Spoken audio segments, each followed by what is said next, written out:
What's going on, guys? Welcome to another episode of the Mai Time Podcast, the second episode. And I am so thrilled to have one of my homeboys here, my best buddy at the office, George Hernandez. How's it going, bro? I'm doing good. Thanks for having me, Sonny. Awesome, man. Well, I really wanted to get you on here today because, you've been really killing it this past year so far. It's only been, the month of March now, almost April. And I think you've signed at least 5 listings, bro. Yeah, this year alone, 7. 7 total. Yeah. Dang, bro. So we're gonna talk all about that, of course, Awesome. right here in today's podcast. But first, who is George Hernandez, man? What did you do before real estate? Yeah, well, I'm 23 years old. So as you know, You're younger than me. Yeah. That's wild. 23 years old. I used to do construction. Oh shit. Okay. So before this, I was in construction about 3 years and a half. And then I got into real estate. I always knew I wanted to do something in real estate.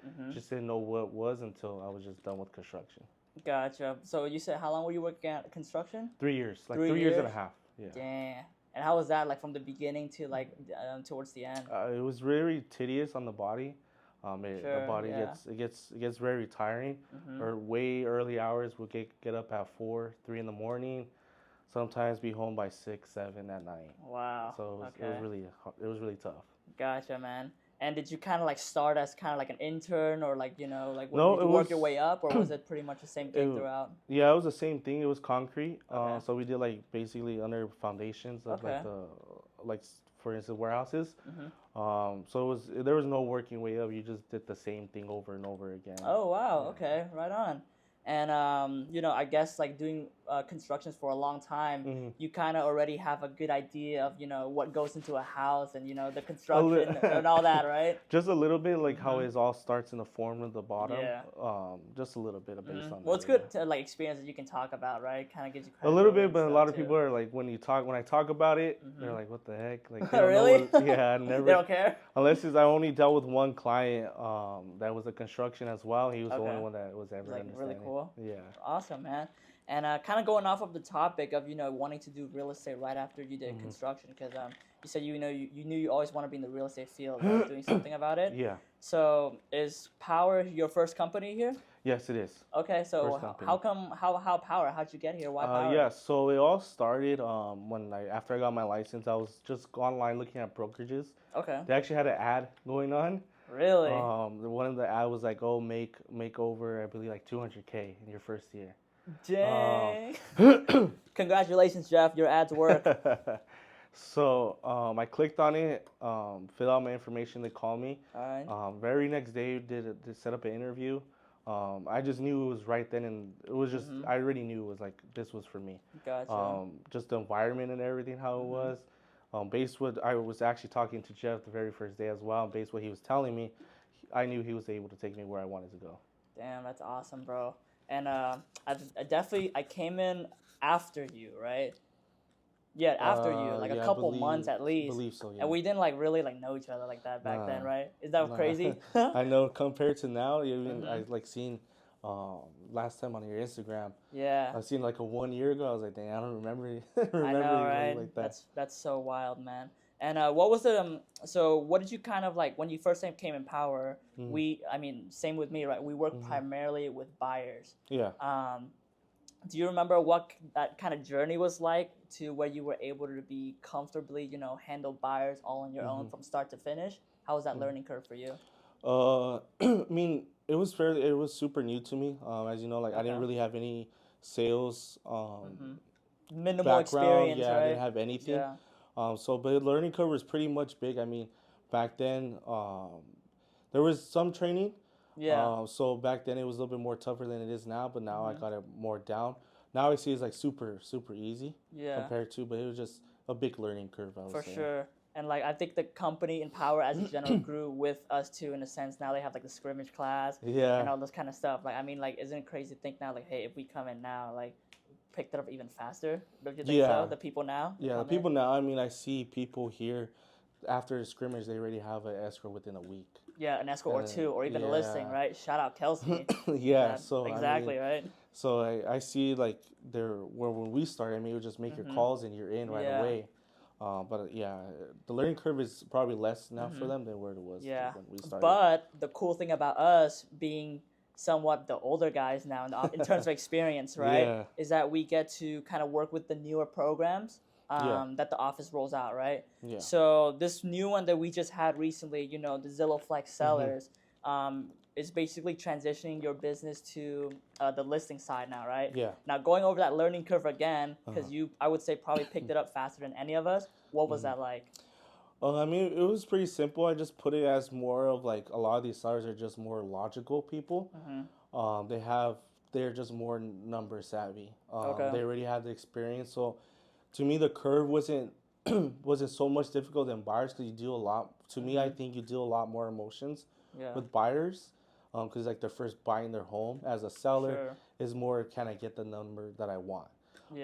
So it was just me was more hearing and being more confident to them that they could trust me. I could get the number that they want. Yeah, and I think like just like working with buyers for like a year or two, where we're at, building that confidence of like talking to people, explaining the process. I think it's also a little bit easier to like apply that to the seller side, right? Because we already kind of got that framework and stuff. Yeah, it's I say it's much easier. I mean, because it's seller and buyers. I mean, in a way they're kind of similar. Of the process, you explain the same thing as a first time buyer. The process of buying a home, same thing as seller. I mean, most of the time they're just wanting to know, like I said, what's the number if they could get it. But yeah, it does help from going from buyers to sellers, because you're now more knowing the terms of everything that's being thrown around as a seller. Yeah, and I really think like knowing your stuff really helps too, right? Like knowing our products like Home Light, Revive, Open Door, be able to explain all of that confidently. Yeah, I mean, we have so many products for sellers now, so it's different selling options, right? Listing your home is actually not the only way to sell your house now. Yeah, we have a lot of options that we go over with them. So it's more now just learning those options and those products that we have, so we could be confident of, hey, this is the route that you should take, because it makes more sense than doing it this other way. Gotcha. So I mean, like coming up, with August on the listing side that we're doing right now, what do you kind of think that people kind of like mess up on, that kind of like slows their momentum down or whatever? I think I have something in mind. I want to hear yours first though. I think it's more of like when they get a check, their first close, their momentum it peaks, and then once they get the check, it comes down because they have like a little break. I think that's what it is. That's why I see with new agents, once they get the check, they start coming down once they see it, because they have in mind, I have some cushion now. I think that's the big momentum, the killer for a lot of it, and not being disciplined. That's a big. So that would be for like buyers and sellers, right? I think on the seller side specifically though, is I don't think people are aggressive enough trying to get in contact with these sellers. Wouldn't you agree? Yeah, that's correct. I mean, I see some people just entirely like once if they say no, and then they give up, right? they give up, and then we see on the house on the market in 2 months. Me personally, I call the seller at least 6 times the first time I get the 6 times a day. From when you receive the lead, I receive the lead. So that's like a call, voicemail, text, email. Land, air, sea, right? Majority I do 1 email and then 5 calls and 1 text. Gotcha. Because I always double tap them. I always want to make sure if I could get them on the phone, that's always better than. So what's double tapping mean? So double tapping is when the first call they don't pick up, you call again right away. Usually I see that they answer the second time because they're like, oh wait, who's calling me the same number again? So yeah. That's crazy, man. Yeah, I definitely agree with that. But I think like fighting for the opportunity just to get in person, right, and get in front of them, I would say is like more than 50% of the battle. Yeah, right? I mean, once you're able to meet them, if you're confident enough, you're able to connect with them. You'll have the listing and you're gonna get the property sold. Gotcha. But it's more hard if you don't ever talk to them and next month you see the property on the market. It's like kind of sucks because you never were able to meet them. So there's about 50% of the battle is at least having a conversation with them. Awesome, man. So we kind of already talked about my next question here, which is what are some of the skills you think an agent needs to be able to sign more listings, right? So I think for me, it's like the perseverance, the grit, You know, not be scared of a no, right? You can call it 5-6 times a day. Yeah, I think that's the majority of it. It's because a lot of times people are afraid to hear that no, or they tell them like they cuss them out over the phone call. Yeah. But that's a lot of times the sellers. Their first thing is no.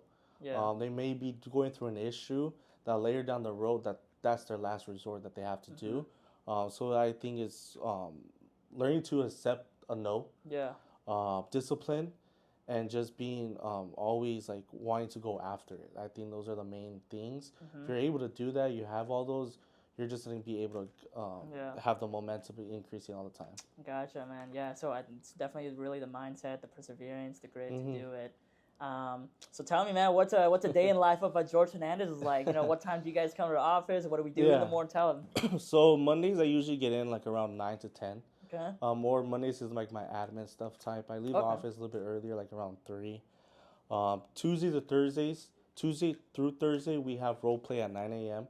So I get in the office about 8:30. I just get everything set up for myself at my desk. And then we have role play. Yep. We go over like our listing presentation to our seller objections. After that, from 10 and all the way to like 12ish, I'm just dialing out sellers or a little bit of the buyers that I have still in my pipeline. And then after that, majority of the times I'm either on a listing appointment in the afternoon, or I'm showing buyers around that same time too. Damn, so you stay pretty busy then, huh? Yeah. The past few weeks, I mean, this year I've been really busy, this beginning of the year. So, I mean, what do you like to do for fun then when you're not working? It sounds like you work 7 days a week. I mean, yeah, usually I do work 7 days a week. Majority of time is 6. Sometimes I'll take a day off, like on the Sunday of like every other 2 weeks. Usually I just like to go out, go try places, go travel. That's what I usually like to do when I have free time. Same, man. I mean, like, I say like we work 7 days a week, but the cool thing about it is that we get to like structure the time that we want to work, right? So let's say on Sunday we're doing an open house from 12 to 3. I mean, you still have most of the day to you plan around that, right? You can call your day off. It's not like you have a time clock that you have to clock in, clock out, or a certain time you have to clock out. I mean, we all do it. But you're always able to create your own hours. But even then, I mean, I'm talking to clients at 10 o'clock at night sometimes. Exactly. So it's not all the time that I'm not doing something. That's awesome, man. So what's next for George Hernandez? What are you working on right now for this year? Yeah, I mean, I'm still continuing what I'm doing now. Just reaching more sellers. Okay. Staying on this seller program that we have going on over here at Power Real Estate Group. That's mainly what I'm still doing. I'm just trying to fine tune everything that I'm able to do and get better at it, and see where I could go from the more. I mean, everyone's telling me I should go for 20 listings or 30 listings this year. So I think you can do it, bro. Hell yeah, let's do it. So I'm trying to do it. Awesome, bro. Well, thank you so much, George, for being on the podcast, bro. I appreciate it. Definitely someone I look up to. You know, love to hang out around here in the office. You really make it fun to come into work every day. I mean, you do so thank you so much, bro. I mean, any closing thoughts for the viewers? No, just stay disciplined and keep moving forward. Yeah. Power up. Keep growing. Let's go. Thank you, George. Thank you. Trying to get lunch after? Yeah. Let's do it.